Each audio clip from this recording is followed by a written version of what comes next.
Good morning, dear students. Now we are going to conduct setup on heat transfer in Stephen-Boltzmann apparatus. So we already know Stephen-Boltzmann law. The total radiant heat energy emitted by unit surface area of black body directly proportional to power of temperature, absolute temperature. So அது வந்து பார்த்தோன்னா Stephen-Boltzmann அப்படின்றவர் வந்து derive பண்ணியிருந்தாரு. அதுக்கு constant value வந்து பார்த்தோன்னா we are from 5.67 into 10 power minus 8 watt per meter square Kelvin. So அந்த இதில் வந்து பார்த்தோம்னா இந்த அப்பரன்ஸ் அந்த பேசிக்ஸில் தான் நாம் வந்து பார்த்தோம்னா கன்சல்ட் பண்ணியிருக்காங்க. ரேடியேஷன் எனர்ஜி வந்து பார்த்தோன்னா கால்குலேட் பண்ணுறதுக்கான ஒரு செட்டப் மெத்தட் தான் இது. ஸோ இங்கே வந்து பார்த்தோன்னா என்னென்ன ப்ரொவைட் பண்ணியிருக்கோம் பார்த்தோம்னா இங்கே வாட்டர் ஹீட்டர் ப்ளஸ் வந்து பார்த்தோன்னா ஒரு ஹெமிஸ்பெரிக்கல் செட்டப் உள்ளே இருக்குது. அது வந்து பார்த்தோன்னா அந்த ஹாட் வாட்டர் உள்ளே வந்து ஃப்ளோ ஆகிட்டு போகும். ஸோ இங்கே வந்து பார்த்தோன்னா பாட்டம் வந்து பார்த்தோன்னா ஒரு ஸ்பெசிமெண்ட் இருக்குது. ஸோ அந்த ஸ்பெசிமெண்ட் தான் வந்து பார்த்தோன்னா receiving temperature. So radiation energy வந்து ரிசீவ் பண்ணுறதா இருக்கும். ஸோ அதில் தான் வந்து பார்த்தோம்னா நம்ம வந்து ரேடியேஷன் எனர்ஜி எவ்வளோ அப்படிங்கிறத வந்து பார்த்தோன்னா தெரிஞ்சுக்கணும். ஸோ ஹவு டு ரன் அப்படிங்கிறத பார்த்தோம்னா ஃபஸ்ட் எடுத்தோன்னா இனிஷியலாக வந்து பார்த்தோன்னா ஐடியல் கண்டிஷனில் இருக்கும். ஸ்டார்ட் பண்ணோன்னே வந்து பார்த்தோன்னா we already know the temperature of boiling temperature of water, so 100 degrees Celsius. So water வந்து பார்த்தோன்னா ஹீட் பண்ணுறோம். ஸோ ஹீட் மூலமாக ஹீட் பண்ணுறோம். அது வந்து பார்த்தோம்னா ஆட்டோமேட்டிக்கலாக ஒரு 90 degrees Celsius நியர்பையில் வந்து பார்த்தோன்னா கட் ஆஃப் ஆகிடும். they are putting like this setup. So 90 degrees Celsiusல வந்து கட் ஆஃப் ஆகாமல் கொடுக்குறாங்க. டிஃப்ரென்ஸ்லேயே வந்து பார்த்தோன்னா 70, 80 அந்த மாதிரி டிஃப்ரென்ஸ்லேயே வச்சுக்கலாம். ஸோ இங்கே ஒரு நியர்பை 90s வந்து பார்த்தோன்னா ஆட்டோமேட்டிக்காக அந்த ஹீட்டை அச்சீவ் பண்ணோடனே சிஸ்டம் போனால் கட் ஆஃப். ஸோ வந்து இது கட் ஆஃப் ஆகிடுது.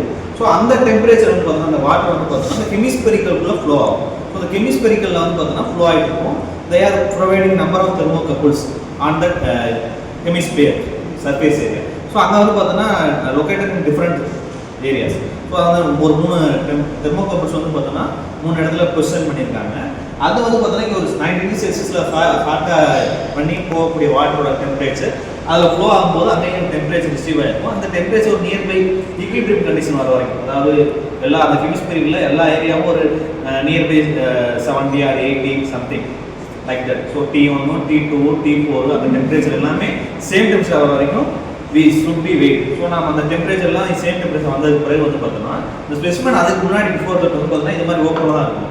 ஸோ அந்த சிஸ்டம் வந்து அந்த ஈக்விலிபிரியம் கண்டிஷன் அச்சீவ் பண்ணோடனே we put on off நான் வந்து பார்த்தோம்னா இதில் போட்டு ஹோல்ட் பண்ணிடணும். ஹோல்ட் பண்ண ஆரம்பிச்சோடனே 0 செகண்ட்லேருந்து 0 to 10, 10 to 20, 20 to 30 அப்படிங்கிறப்ப அந்த இதில் வந்து பார்த்தோம்னா இந்த ஸ்பெசிமெண்ட் டெம்பரேச்சர்லாம் வந்து பார்த்தோம்னா நோட் டவுன் பண்ணிட்டே வரும். ஸோ அதான் வந்து பார்த்தோம்னா dt/dx. ஸோ அந்த இதில் வந்து பார்த்தோம்னா இந்த டெம்பரேச்சர் வரும். ஸோ இங்கே என்னென்ன டெம்பரேச்சர் பார்த்தோம்னா T1, T2, T4 அது வந்து thermocouple surface area temperature.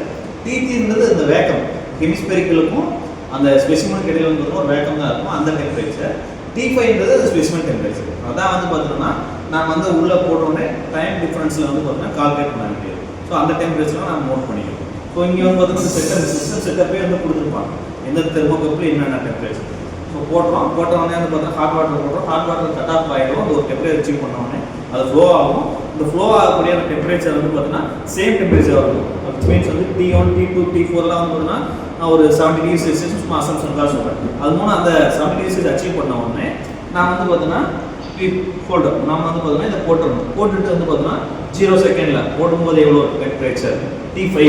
So T5 நமக்கு இந்த T1, T2, T4, T5, இந்த சென்சாரில் இந்த இண்டிகேட்டர் மூலம் நான் தெரிஞ்சுக்கலாம். T5 0ல் எவ்வளவு, போடும்போது எவ்வளவு, அப்புறம் 10 செகண்ட்ஸ்க்கு அப்புறம் எவ்வளோ டெம்பரேச்சர். ஸோ அதெல்லாம் வந்து பார்த்தீங்கன்னா நோட் டவுன் பண்ணிட்டு நம்ம கால்குலேட் பண்ணுறோம். ஸோ இதான் வந்து Stephen-Boltzmann apparatus. சரிங்களா? தேங்க்யூ.